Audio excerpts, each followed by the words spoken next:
गुरुर्ब्रह्मा गुरुर्विष्णु गुरुर्देवो महेश्वरा।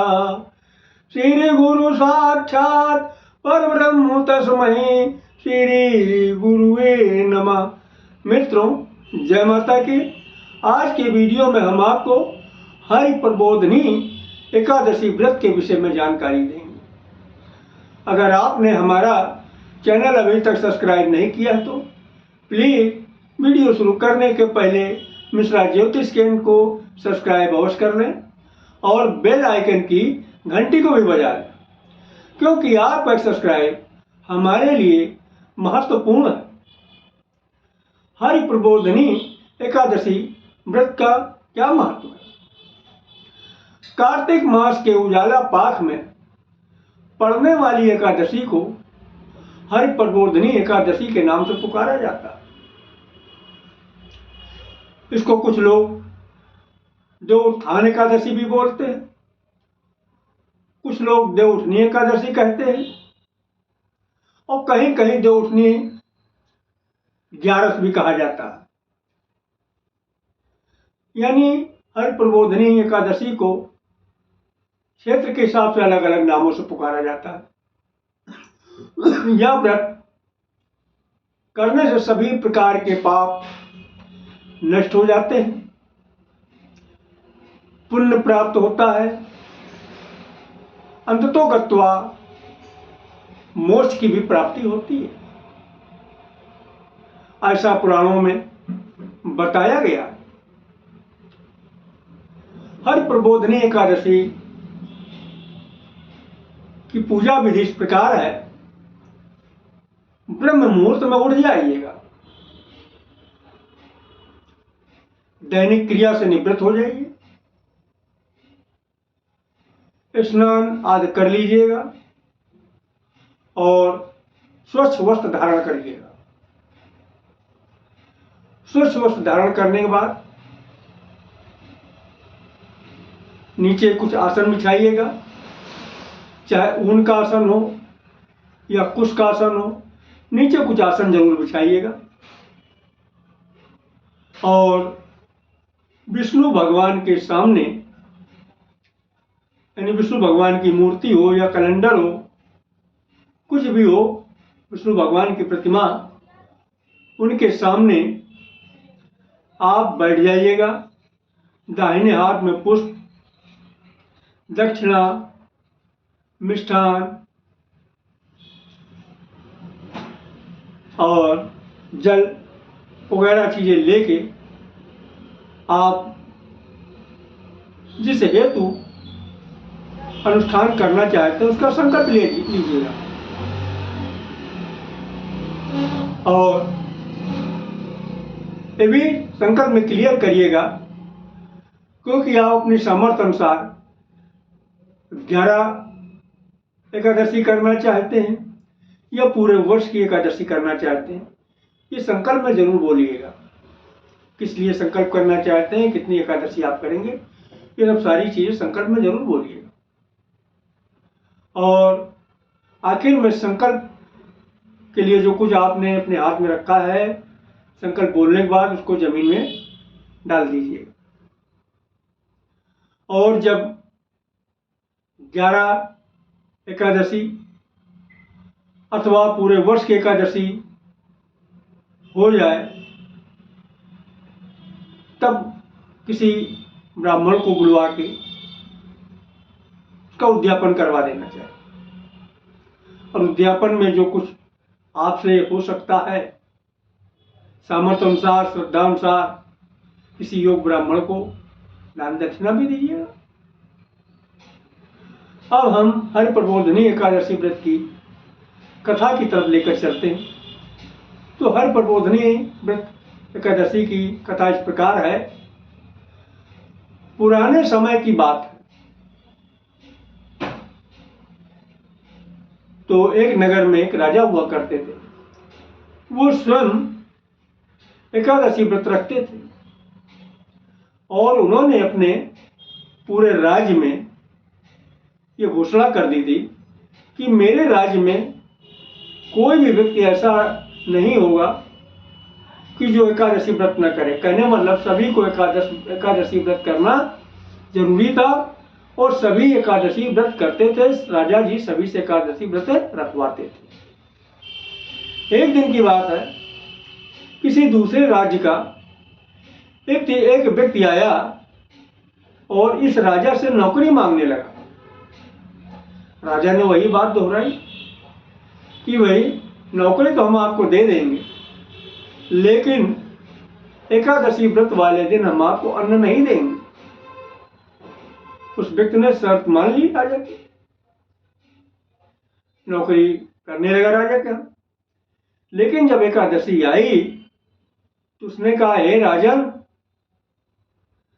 भाई हमको आप अन्न दीजिए, नहीं तो हम मर जाएंगे बगैर अन्न के। राजा ने उसकी जो शर्त रखी थी, शर्त को ध्यान दिलाया कि भाई आपने ये हमको हमारे सामने शर्त रखी थी कि हम आपसे अन्न नहीं लेंगे एकादशी को, आज आप अन्न मांग रहे हैं। लेकिन उसने कहा, राजन मेरी जान निकल जाएगी, आप हमको अन्न दीजिएगा, नहीं तो मेरी जो है दम निकल जाएगा। राजा ने कहा, ठीक है कोई बात नहीं। राजा ने उस अपने नए नौकर को अन्न दे दिया। वो उस अन्न को लेकर के एक नदी के किनारे गया। नदी में उसने स्नान किया और स्वच्छ वस्त्र पहनकर उस अन्न से भोजन तैयार किया। भोजन तैयार करने के बाद में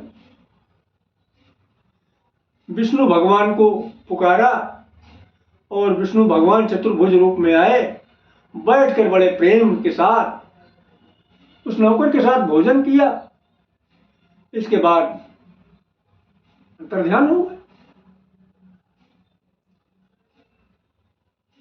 फिर जब दूसरा प्रदोष व्रत आया तो नौकर राजा के पास में गया, कहना, हे राजन, भाई इतने अन्न से काम नहीं चलने वाला है, आप हमको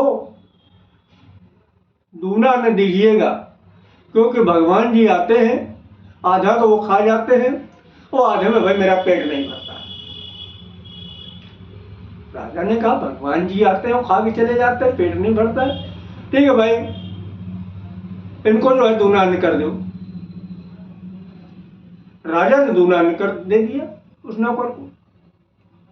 वो नौकर लेके अन्न को फिर नदी के किनारे गया और नदी में स्नान किया, स्वच्छ वस्त्र पहनकर भोजन तैयार किया और विष्णु हरि को पुकारा। विष्णु हरि आए और फिर दोनों लोगों ने प्रेम से भोजन किया। भोजन करने के बाद विष्णु हरि अपने लोग चले गए। ये आके अपने काम पे लग गया। फिर जब तीसरा एकादशी व्रत आया तो फिर ये नौकर जाके राजा के पास खड़ा हो गया, ए राजन, हमको दूना भाई जो है अन्न दीजिएगा, मेरा पेट नहीं भरता है, आधा तो वो खा जाते हैं, आधे मेरा पेट नहीं भरता, हमको अन्न जो है दूना दीजिएगा। राजा ने कहा, ठीक है। राजा चौंका। राजा ने अपने अन्य लोगों को आदेश दिया, दूना अन्न मिल गया। लेकिन उस बार राजा जो है इस अपने नए नौकर के पीछे लग गया और छिपते छिपाते वहां पहुंचा जहां पे ये नया नौकर गया। एक झाड़ी में राजा छुप कर बैठ गया। देखा कि नया नौकर नदी में स्नान किया। स्नान करने के बाद साफ वस्त्र पहने और पूरी श्रद्धा के साथ में भोजन तैयार किया और भोजन तैयार करने के बाद में बैठ गया। भगवान का आवाहन किया, लेकिन भगवान इस बार नहीं आए। काफी समय गुजर गया, कई घंटे गुजर गए। तो उस नौकर ने कहा, हे भगवान, हे हरि विष्णु, अगर आप नहीं आए तो मैं अपने प्राण त्याग दूंगा। और ये संकल्प करके वो नया नौकर नदी की तरफ चल दिया। तो तुरंत ही विष्णु जी चतुर्भुज रूप में आके प्रकट हो गए सामने, और फिर जो है उस नए नौकर के साथ में प्रेम से भोजन किया। नया नौकर और भगवान विष्णु ने प्रेम से भोजन किया। भोजन करने के बाद में खा पी के विष्णु जी जो है उसको अपने विमान पर बैठाया। नए नौकर को विमान पर बैठा के अपने लोक लेकर चले गए। ये बात दूर से राजा झाड़ी में छिपकर देख रहे, तो उनको ज्ञान मिला। इसको राजा को ज्ञान ये मिला कि श्रद्धा और विश्वास के साथ एकादशी व्रत किया जाएगा तो निश्चित ही मोक्ष की प्राप्ति होगी, सारे पाप कटेंगे, सारे दुख दूर होंगे। फिर राजा ने श्रद्धा और विश्वास के साथ एकादशी व्रत रखना चालू कर दिया। और अंततो गत्वा राजा को भी स्वर्ग मिला। 23 नवंबर गुरुवार को एकादशी व्रत मनाया जाएगा। बोलो विष्णु भगवान की जय। अगर हमारा वीडियो आपको पसंद आया है तो मिश्रा ज्योतिष केंद्र को सब्सक्राइब करें, लाइक करें और अपने इष्ट मित्रों में अधिक से अधिक शेयर करें तथा डिस्क्रिप्शन बॉक्स में जय माता दी लिखना न भूलें। हमारे वीडियो का लिंक डिस्क्रिप्शन बॉक्स में दिया हुआ है, आप चाहें तो उन्हें भी देख सकते हैं। ये सारे वीडियो हमारे पॉपुलर वीडियो